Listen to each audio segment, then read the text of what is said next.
Hello दोस्तों, स्वागत है आप सभी का आपके अपने YouTube चैनल पाठशाला क्लब जेएसआर के ऊपर। आज आपसे बात करने जा रहा हूं मैं टाटा स्टील में जूनियर इंजीनियर ट्रेनी का जो सैलरी होता है वो कितना होता है। अभी रिसेंटली जो एडवर्टीजमेंट आया है जूनियर मेटलर्जिकल इंजीनियर के लिए टाटा स्टील के अंदर कलिंगानगर प्लांट के लिए आया हुआ था, तो उसमें जो सीटीसी है वो था 5.6 लाख का, 5.6 LPA। अभी इसका मतलब क्या होता है यही हमको जानना है कि सीटीसी और सैलरी में क्या डिफरेंस है।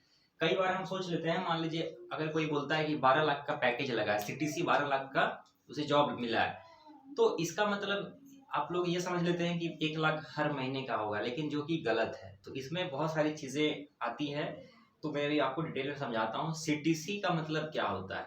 ठीक है, तो देखिए 5.6 LPA टाटा स्टील में जेट का जो है उसका सैलरी है। ये जो एक्सपीरियंस्ड वाले का जो वैकेंसी है वो ये उसका सैलरी है 5.6।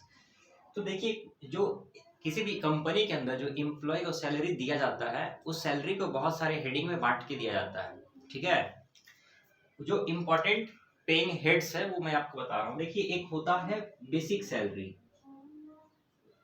एक होता है बेसिक सैलरी, और जो अभी आपने देखा मैं जिसका बात कर रहा हूँ टाटा स्टील के अंदर जो जूनियर इंजीनियर लेवल के लिए जो है उसका था, आपने देखा कि 17,530 रुपए पर मंथ। ठीक, अब इसमें बहुत सारा अलावेंसेस होता है।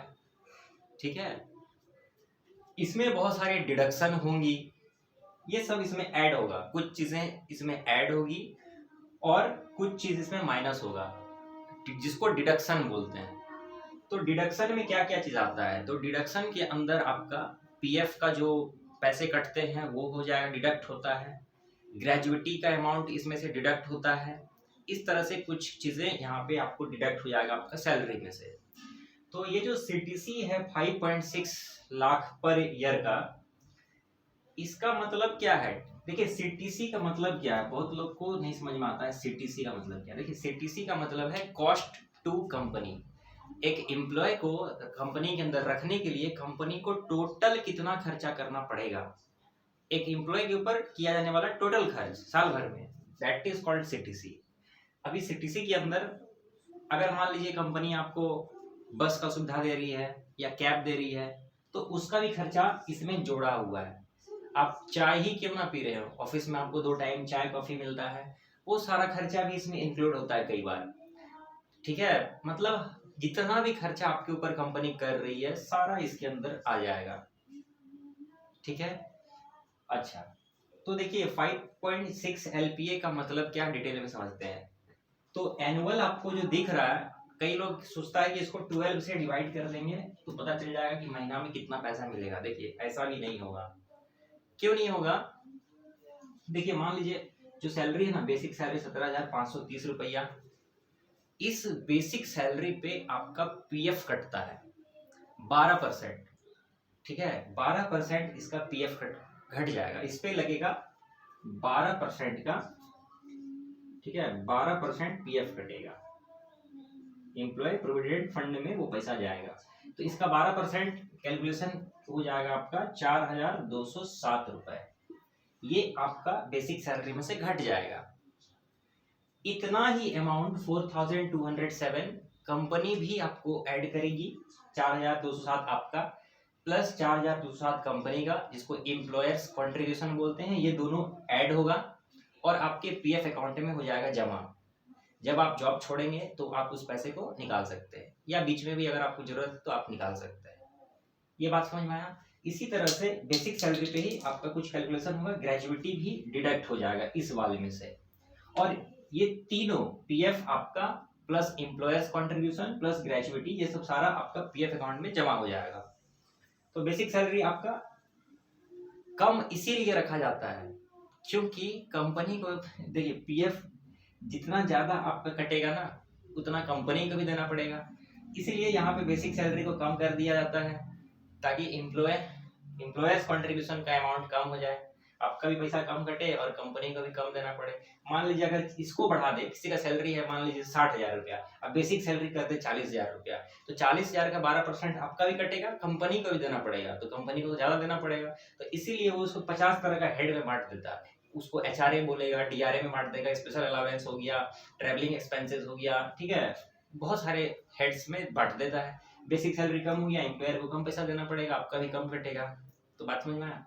तो ये जो 5.6 एलपीए देख रहे हैं ना, इसमें एक साल के अंदर एम्प्लॉयर्स कंट्रीब्यूशन भी ऐड है, मतलब जितना पैसा आपका पीएफ में कटेगा उतना ही कंपनी भी देगी, वो भी इसमें सम्मिलित है। तो अगर आप इसको 12 से डिवाइड कर रहे हैं तो ये अमाउंट आएगा लगभग 46,666 रुपए, ये पर मंथ आएगा। ठीक है, अब ये जो अमाउंट निकला है इसका बेसिक सैलरी इतना होगा 17,530। तो 17,530 में आपका पीएफ कट गया, इतना डिडक्ट कर देंगे तो आ जाएगा 13,000 रुपए और 322 रुपए। 13,322 बेसिक सैलरी हुआ। ठीक है, ये आपको ध्यान देना है। ये जो अमाउंट आया, अब इसमें कुछ कुछ अलावेंसेस ऐड हो जाएगा। ठीक है, ये आपको बात समझ में आया। तो जो आप 46,000 यहाँ पे देख रहे हैं 666 रुपए, 46,666 रुपए, इसमें से आपको 4,207 तो आपका माइनस होगा। अब उतना ही अमाउंट माइनस करेगी कंपनी ऐड करके, आपका जमा कर रही है पीएफ में, तो 4,207 इंटू 2 करेंगे, अब प्लस कुछ पैसा ग्रेजुएटी का, तीनों को ऐड करेंगे और इसमें से मंथली का माइनस करेंगे। तो 4,000 और 4,200 8,414 रुपए, 8,414 रुपए हो गया ये पीएफ का। कुछ ग्रेजुएटी अगर कटेगा, मान लीजिए 2,000 मान लेते हैं, चलिए तो 2,000 हमने मान लिया ग्रेजुएटी का। अब इसमें से ये दोनों को प्लस करेंगे और टोटल एक बार इन दोनों को माइनस कर देंगे। तो देखिए 8,200, 8,000 और यहाँ पे 2,000, 10,000 हो गया। 10,414 रुपए टोटल माइनस करना पड़ेगा। ठीक है, तो यहाँ पे चलिए हम लिख लेते हैं 466, यहाँ पे इसमें से 10,414 रुपए माइनस करिए, तो यहाँ से हमें क्या मिल रहा है, ये एक रफली मैं बता रहा हूँ। ठीक है, एग्जैक्ट कैलकुलेशन नहीं कंपनी के, मैं सैलरी स्लिप से बता रहा हूँ, एक बेसिक आइडिया आपको बता रहा हूँ कि आपको लगभग कितना इन हैंड मिलेगा, जिसको बोलते हैं टेक होम सैलरी, आपके हाथ में कितना बचेगा वो बता रहा हूँ। तो यहाँ से देखो, इसको हम माइनस कर लेते हैं, तो यहां से क्या बच रहा है 36,000। ठीक है, 36,252 रुपए। ठीक है, यहाँ पे आपने देखा 36,252 रुपए का कैलकुलेशन आया। ये एक मोटा मोटी मैंने आपको बताया, मतलब आप ऐसा समझिए लगभग 32 से 35,000 आपका अकाउंट में आएगा। ठीक है, 32 से 35,000, 32 से 35,000 आपके अकाउंट में आएगा। ये बात समझ में आया। तो आप देखें कि महीना में 12 से डिवाइड करने पे कितना मिल रहा है, 46,600 समथिंग आ रहा है। और अगर हमने सारा चीजों को समझ के किया है तो कितना आ गया, 32 से 35 का रेंज में आ गया।